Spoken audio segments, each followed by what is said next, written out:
Andito kami ngayon sa bodega. Matutulog dito si Waki at saka si JC. Magka-camping sila rito. Kakamping sila. Sila munang iiwan namin dito na magtitingin. Kasi walang kuryente eh. May pumutol ng kuryente namin dun sa labas. Tiranso yung wire. Makapal kasi. Grabe. Pati yung wire pagdiskitahan. Yun, natanso. Wala kasing natutulog dito talaga matagal. So ngayon lang, kung kailan namin tatauhan, saka rin tinira yung wire andito.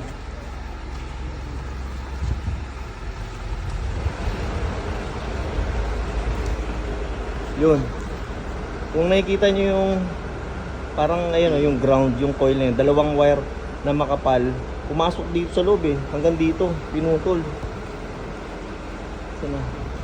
Hanggang dyan putol nila. Ayun partner yan dun Hindi na lang paano nila ginawa, basta putol. Malabo madilim. Masok dito. Buti na lang ito, nakapadlock to, malalaki padlock na ito. Ewan ko paano nakatawid dito. Alam mo pag magnanakaw, kahit mataas yan talagang aakyatin Wala kasing tao. So yun. Si JC at saka si Waki ang may iwan dito ngayon sa bodega. Para kahit ngayong gabi lang, bantayan nila to. Kasi bukas ayusin naman yung kuryente ron Tinawag namin sa Meralco, buo naman yung linya ng kuryente namin mula dun sa poste papunta dito. Hanggang dyan lang sa may gate namin putol, wala nang kuryente. Hanggang dito. So yun. Ito yung camping lights, iniwan namin pati mga ventilador. Yan. Tatlo yan Tapos may power station din.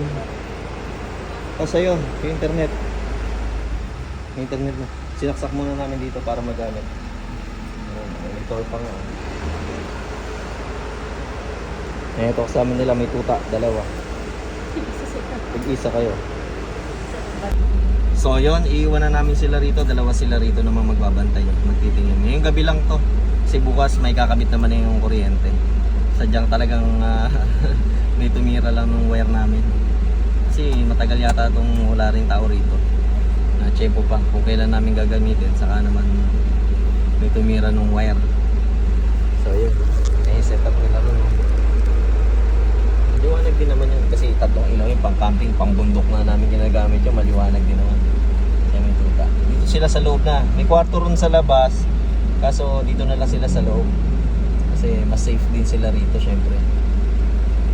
Kasi yung magnanakaw nakapasok nga dun sa unang gate Lakas ang loob kasi walang tao talaga rito. Pero pag may tao, may aso na, wala na. Siyempre, ang hirap lumabas yan. Pag pumasok ka dyan, di ka agad-agad makakalabas dyan. Na may tao rito, makikita ka, di ka agad makakalabas. Gulpid di gulat ka na. Bago ka hindi ka na makatalon. Pabalik, palabas. So, yun. Alright.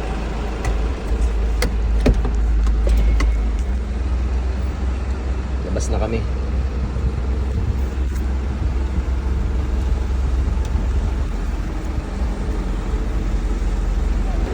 Okay nang bahala Papa.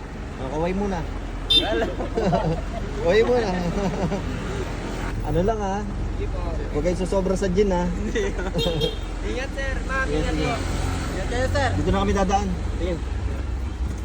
At yun, pauwi na nga kami. Kahit papaano panatag na yung loob namin kasi meron nang may iwan ngayong gabi ron. Swerte lang din talaga namin sa mga kasama namin sa hanap buhay. Isang tawag lang punta kahit na alanganing oras. Salamat guys. All right.